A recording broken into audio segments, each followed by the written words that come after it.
Today, products, materials, components need to be developed just from the beginning to be recycled.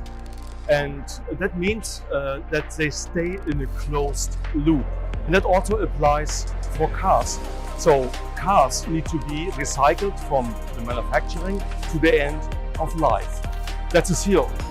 And that means we need to have a strategy, automation systems in place which can be upscaled to larger production volumes, just to keep the materials in a loop. And that's not just a nice to have, it's a must. Laws, regulations requesting to keep the material in loop, to recycle the material. Robots, cobots, safety equipment is developed to protect the worker, finally to reduce the number of accidents. Battery production and battery recycling specifically is very important because batteries today contain a lot of dangerous material and they may also have high voltage so that it comes to electric shock.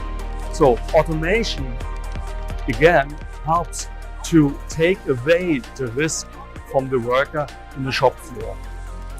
So, and physically also the automation equipment physically can take over demanding work from the worker on one hand. Secondly, automation in general works more safely than a human can do.